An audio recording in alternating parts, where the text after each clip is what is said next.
La química del contenido celular enzimas. Una enzima es una proteína que influye en la velocidad de la reacción química, sin alterar la naturaleza de los productos finales. Esto es obra como catalizador. Sin embargo, sería incorrecto inferir de esta definición que la enzima no participa en la reacción. Los catalizadores se caracterizan por las siguientes propiedades. Son efectivos en muy pequeñas cantidades cuando se analiza el poder catalítico de una enzima. Es necesario saber la cantidad de material o sustrato con que se principia y que se convierte en producto en una unidad de tiempo. Por una cantidad dada de la enzima, esta cantidad recibe el nombre de índice catalítico de las enzimas y se define como el número de moles de sustrato que se convierten en producto por un mol de enzima. El índice catalítico de las enzimas varían grandemente, desde cientos hasta más de 3 millones. Los catalizadores generalmente no sufren cambios durante la reacción. Esta propiedad de los catalizadores ideales pueden solamente ser aproximadamente en las enzimas, puesto que no son completamente estables en la mayoría de las condiciones. Las propiedades son sustancias inestables, fácilmente inhabitadas o desnaturalizadas por altas temperaturas o por condiciones muy alcalinas o ácidas. Un ejemplo de desnaturalización es el endurecimiento de la clara de huevo por la coacción. Los catalizadores ordinariamente no tienen efecto sobre el equilibrio de una reacción química reversible, solo hacen que aumente la velocidad de la reacción. Fisiología. Hasta que se alcanza el equilibrio, la función de un verdadero catalizador es por el tanto acelerar el proceso de una u otra dirección. Los catalizadores poseen especificidad de acción, es decir, un catalizador afecta solamente cierto tipo de reacciones químicas. Más adelante hablaremos más extensamente de esta especificidad. Una de las conquistas más brillantes de la bioquímica durante los últimos 30 años ha sido el aislamiento de una variedad de enzimas celulares, lo que ha permitido estudiar su mecanismo de acción en soluciones lejos de las complicaciones de la actividad celular. Las complicaciones reacciones de metabolismo de un hidrocarburo, de los ácidos grasos y de los aminoácidos han sido analizadas paso a paso. El proceso para estudiar enzimas de extractos celulares y de purificarlas ha sido lento pero muy fructífero sobre la base de impresionante conjunto de información. Creemos ahora que las enzimas son indudablemente proteínas. Para comprender cómo ejercen las enzimas de su acción catalítica, debemos por lo tanto conocer los detalles de la estructura de las proteínas. Puesto que aún quedan grandes lagunas en nuestro conocimiento de estas estructuras, muchos aspectos del modo de acción de las enzimas permanecen oscuras. Mas esto no debe arredrarnos, pues las propiedades de las enzimas como catalizadores se pueden estudiar sin formar en cuenta de inmediato el mecanismo de acción de investigaciones semejantes. Se han obtenido datos muy valiosos acerca de la actuación de las enzimas en un sistema biológico. Nomenclatura de las enzimas. Nombrar una enzima resulta fácil cuando conocemos el tiempo de reacción y la sustancia de sustrato que vendría a ser sobre la cual actúa la enzima. Las enzimas se denota por el sufijo asa. Por ejemplo, una enzima que cataliza el desdoblamiento de proteínas se denomina proteinasa. Una que cataliza una oxidación se denomina oxidasa, etc. Efectos de la temperatura sobre la velocidad de reacción. Como hemos mencionado, la función de una enzima es aumentar la velocidad de una reacción química, dentro del cual las moléculas de una célula se encuentran en movimiento, término insensate, y ocasionalmente reaccionan cuando chocan una con otra. En una solución sin enzimas, la probabilidad de que una de la colisión molecular resulte una reacción es muy pequeña, pero si se halla presente en enzimas apropiadas, la probabilidad aumenta grandemente. La pregunta de mayor importancia es cómo realizar las enzimas esta actividad tan singular. La respuesta parece estar en la capacidad de las enzimas de hacer lo que el sustrato se torne más lábil, es decir, que reaccione más con las demás moléculas del medio. Los compuestos químicos que pueden aislar son más o menos estables. Esto puesto que las moléculas inestables por definiciones reaccionan con otras moléculas del medio hasta formar productos de mayor estabilidad. Las moléculas estables pueden reaccionar de manera rápida si son activas por adicción de energía. Fue el primero en mostrar que todas las moléculas dentro de una población molecular no tienen la misma energía cinética. Algunas moléculas por medio de la colisión adquieren más energía que otras y son las moléculas enriquecidas con energías las que tienen mayor probabilidad de entrar en reacciones en las moléculas pobres en energía. En otras palabras, hay una barrera de energía para las reacciones y cuanto más alta sea la barrera para una molécula, mayor será su estabilidad. La energía necesaria para hacer que las moléculas salten la barrera se conoce como energía de activación.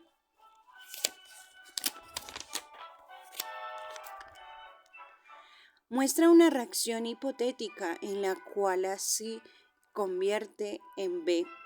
Este diagrama es válido para que todas las reacciones químicas, aunque la altura de la barrera varían en una reacción química a otra. No sé que para que A quede convertida en B es necesario que primero adquiera. La energía necesaria para formar las moléculas activas. La velocidad propia de las reacciones químicas depende del número de moléculas que existen en el momento dado que las frecuencias y su descomposición va a producir el producto B.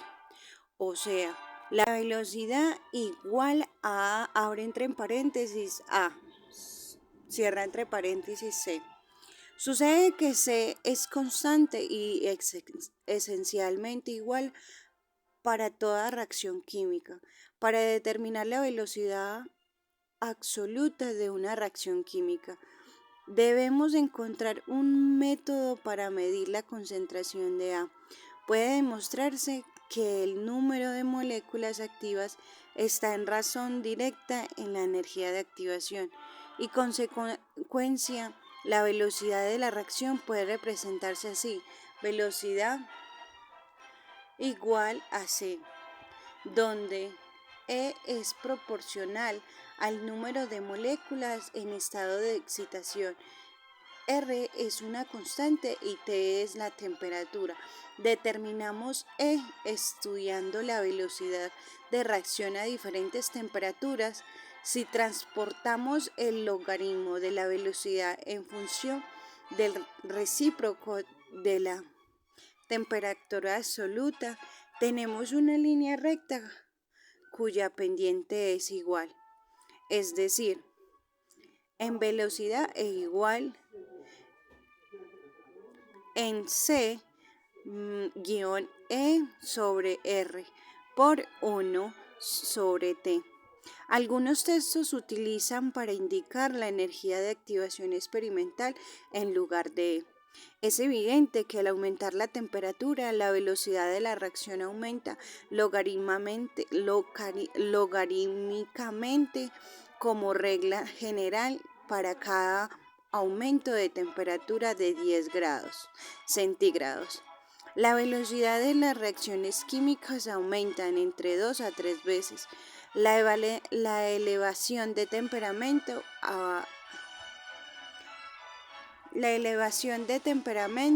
aumenta el número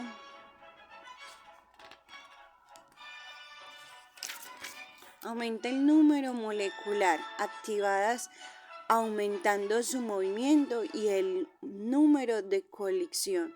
La rotación y la vibración de las moléculas también aumentan con el alza de temperatura, y de todos esos procesos resulta una mayor proporción de moléculas con la energía necesaria para entrar en reacción. ¿Qué tiene todo esto que ver con las reacciones catalizadas por enzimas? Uno de los rasgos más importantes de las enzimas es su capacidad para disminuir la energía de activación, con lo que favorecen las reacciones a las temperaturas fisiológicas y ordinarias. Exactamente cómo sucede esto no lo sabemos, mas gracias a las enzimas, reacciones que podrían ocurrir normalmente solo a temperaturas de ebullición, debido a la barrera energética, pueden realizarse con relatividad facilidad dentro de la célula. Mas gracias a las enzimas, reacciones que podrían ocurrir normalmente solo a temperaturas de ebullición, debido a la barrera energética, pueden realizarse con relativa facilidad dentro de la célula. Nadie ha podido todavía aislar un complejo activado.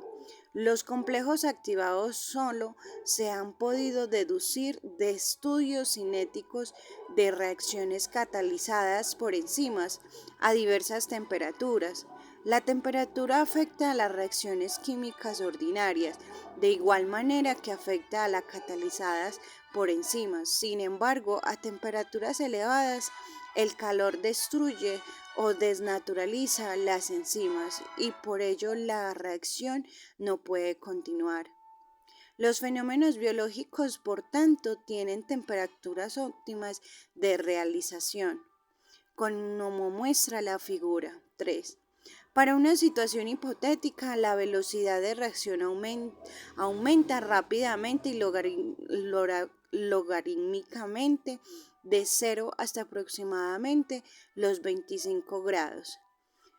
Pero por encima de este punto el aumento se torna lento y aproximadamente a los 35 grados. Comienza a disminuir si la temperatura perjudicial se mantiene durante demasiados minutos, la enzima quedará completamente inactiva. El comportamiento térmico de las enzimas impone serias limitaciones a los organismos. La mayoría de las células pierden su capacidad de metabolismo a temperaturas por encima de los 40 grados. Solamente algunos organismos que tienen enzimas termorresistentes pueden sobrevivir en lugares extremadamente calurosos. En la mayoría de las células, el índice de metabolismo y por ende la intensidad de los procesos vitales cambia al variar la temperatura de un día a otro y de una estación a otro. El metabolismo invernal de la mayoría de los organismos mengua hasta el punto en el que es inevitable el letargo. Los organismos de sangre caliente tales como el hombre y algunos vertebrados, son los únicos seres vivientes que han adquirido medios para controlar su temperatura. Complejo enzima-sustracto. De nuestras discusiones anteriores se infiere que las enzimas hacen más que disminuir la energía de activación.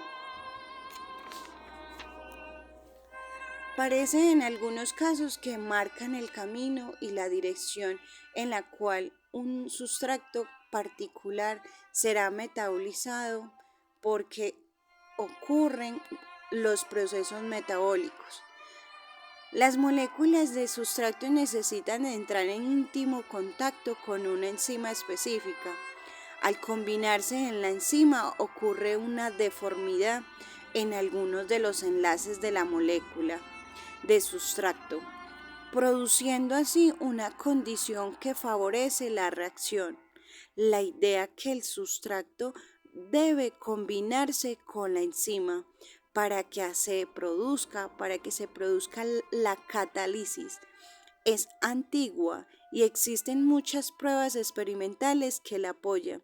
Si las moléculas de sustrato se deben combinar con la enzima antes de ocurrir la catálisis, entonces la colisión debe tener un papel de importancia en el proceso, pues que las moléculas de enzima es muy grande y la molécula de sustrato es muy generalmente pequeña. Es necesario que existan un número relativamente grande de moléculas de sustrato para aumentar la probabilidad de una colisión apropiada y efectuar la combinación entre las moléculas del sustrato y las de la enzima. Cuando estudiamos la velocidad de una reacción catalizada por enzimas, observamos que la velocidad varía con la concentración de sustrato, por lo menos en un intervalo de concentración de sustrato. La curva de la velocidad al principio se eleva, luego se inclina y finalmente llega a un nivel constante máximo, en donde la velocidad de la reacción no cambia. Ya al aumentar la concentración del sustrato, suponemos que la superficie de la enzima está completamente cubierta o saturada con el sustrato. Como en la figura 3, se muestran dos concentraciones enzimáticas. Nótese que la velocidad máxima depende de la concentración de la enzima. La combinación de un sustrato con una enzima es un proceso muy específico, es decir, cada catalizador tiene una superficie peculiar con un lugar preciso donde se puede unir una molécula de sustrato. Por la extraordinaria superficie plegada de las proteínas, solamente moléculas de forma muy específica pueden tener acceso a los grupos químicos particulares, como el CH. Por esa razón, el complejo de sustrato-enzima a menudo se compara con la cerradura y su llave, como muestra la figura 3, en donde el sustrato es el análogo de la llave. Podemos escribir la reacción que describe la figura en la siguiente manera. Aquí es la velocidad de la combinación de E y C para formar EC y K2 es la velocidad de disociación de ES a E y S. Después de combinarse el sustrato de la enzima para formar ES, exponemos de adquirir la superficie de energía de activación para convertir a ES en el producto de la reacción que se disocia en la superficie enzimática para que la enzima se combine con una nueva molécula de sustrato. La velocidad de conversión de ES es el producto final. Se indica que por la constante. En la concentración baja de sustrato, la cantidad de enzima permanece libre, y no se observa en el índice de reacción con exceso de sustracto. La totalidad de la enzima se convierte en ES y la reacción ocurre con su máxima velocidad, es decir, velocidad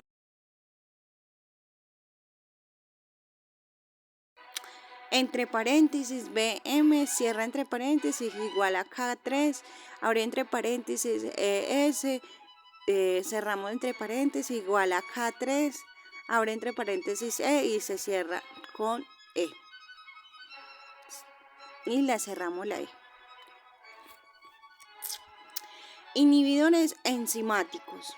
Como se ha dicho antes, el hecho de que una combinación de enzima y sustrato sea específica nos ha llevado a creer que una enzima en particular y su sustrato deberán poseer formas que se complementan si han ajustarse uno a otro. Y otras palabras, la configuración general de la molécula proteínica deberá ser tal como las moléculas de sustrato. Puede ajustarse en un sitio específico sobre la enzima. La especificidad y la geometría de las reacciones enzimáticas están bellamente ilustradas por el fenómeno de inhibición competitiva. Para demostrar este concepto consideramos la enzima deshidrogenasa succínica que cataliza la oxidación del ácido succínico. Si se agrega a la solución ácido maiónico, cuya estructura semeja de la del ácido succínico, se reduce considerablemente la efectividad de la enzima. Los experimentos muestran que el ácido malónico que no manifiesta ningún cambio, se adhiere a la enzima en un punto sobre la molécula que normalmente sería ocupada por el ácido succínico y por lo tanto compite con el ácido succínico por la región activa de las moléculas enzimáticas. La enzima y el sustrato adquiere un ajuste químico preciso, tal como la cerradura y su llave antes mencionadas. El inhibidor y el ácido malónico tiene una estructura similar a la del sustrato y puede combinarse por lo menos por parte del sitio activo de la enzima, con lo cual impide la entrada del sustrato. De este modo, la enzima es despojada de su acción catalítica, puesto que el sustrato y el inhibidor compiten por el mismo sitio. El grado de inhibición depende de la reacción entre el sustrato e inhibidor. Si hay exceso de sustrato, el inhibidor quizá no pueda competir y no se observará inhibición. Utilizando este hecho para determinar si una sustancia actúa o no como inhibidor competitivo, esto es un aumento en la concentración del sustrato hasta que desaparece la inhibición. Sin embargo, deben considerarse las afinidades relativas del sustrato y del inhibidor para la enzima. Por ejemplo, para obtener una inhibición de un 50% en una reacción enzimática, quizás sea necesario agregar la mezcla de reacciones más moléculas en inhibidor de moléculas de sustrato, porque a la finalidad del inhibidor por la enzima sea menor que la afinidad del sustrato para la misma enzima. Abundan los inhibidores competitivos y algunos de ellos son agentes antibacterianos efectivos.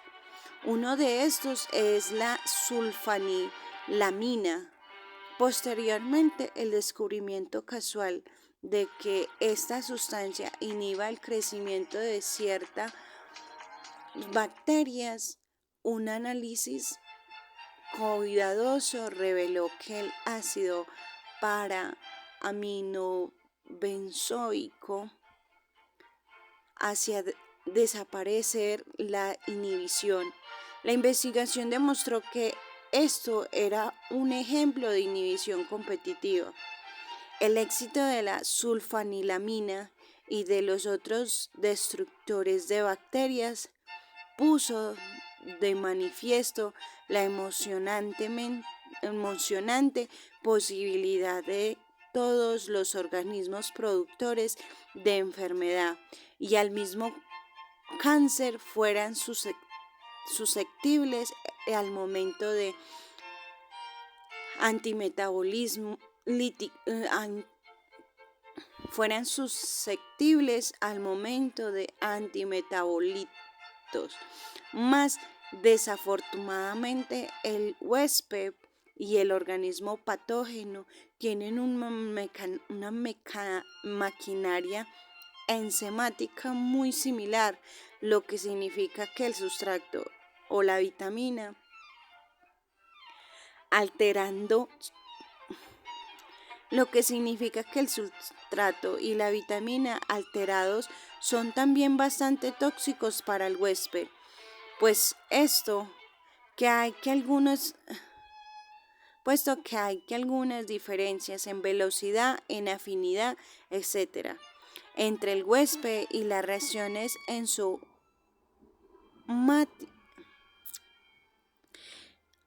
bueno, son también bastante tóxicos para el huésped, pues esto hace que algunas diferencias como la velocidad, la afinidad, etc., entre el huésped y las reacciones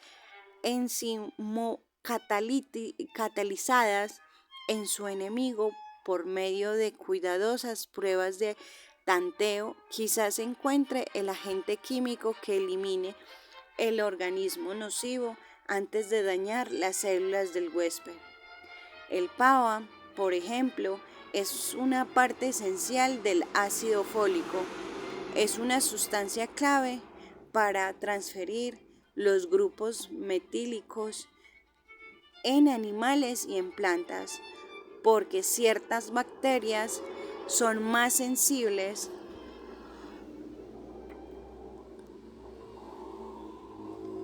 es una sustancia clave para transferir los grupos metílicos en animales y en plantas, porque ciertas bacterias son más sensibles a las sulfas que las células del huésped.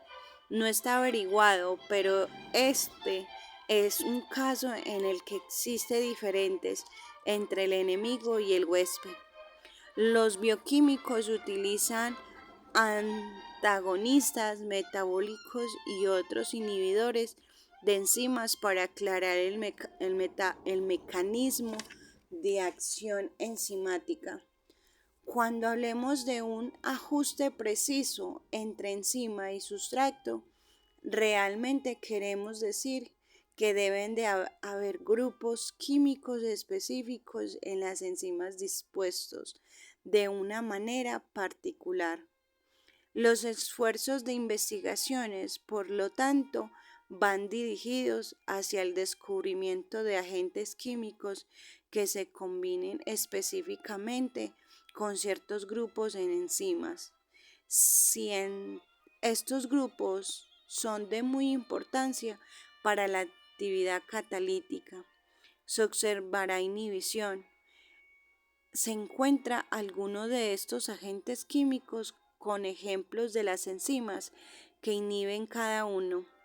Afortunadamente, en algunos casos las combinaciones de enzima inhibidores es estable y podemos, hidrolizando la proteína, determinar con qué aminoácido se ha combinado el inhibidor. Hidrolizado la proteína, determinando con qué aminoácido se ha combinado el inhibidor. Es claro que este tipo de inhibición no es competitiva.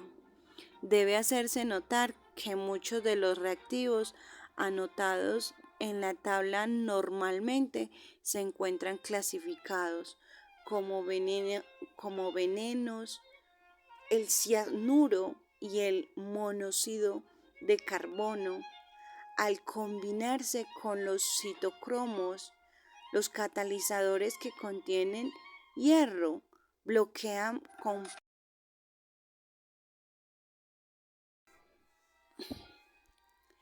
el cianuro y el monóxido de carbono, al combinarse con el citocromos, catalizadores que contienen hierro, bloquean completamente el transporte de electrones hacia el oxígeno. En estudios recientes se ha usado con éxito el fluorofosfato disopropílico o DPF como inhibidores enzimáticos, por ejemplo, cuando se combina la proteinasa quimotricina con el DPF. Una molécula de inhibidor se combina con una molécula de la enzima, causando la inhibición completa de la actividad catalítica. Degradando el complejo proteína inhibidor, podemos instalar un péptido. Por ejemplo, cuando se combina la proteinasa quimotricina con el DPF, una molécula de inhibidor se combina con una molécula de enzima, causando la inhibición completa de la actividad catalítica. Degradando el complejo proteína inhibidor, podemos instalar un péptido muy pequeño, al cual se encuentra unido el DPF. Tales estudios parecen indicar que la serina y el histidina son dos aminoácidos que se encuentran en el lugar catalítico. Es de interés saber que los estudios recientes han demostrado que 5 enzimas con actividades catalíticas muy distintas tienen estos mismos 6 aminoácidos asociados al sitio catalítico. Los estudios que actualmente se realizan acerca del mecanismo de acción enzimática se están concentrando en grupos reactivos específicos de las moléculas proteínicas y en sus relaciones con los ácidos amínidos vecinos, haciéndose imperativos nuestros conocimientos de la ordenación de aminoácidos en las proteínas y de la naturaleza química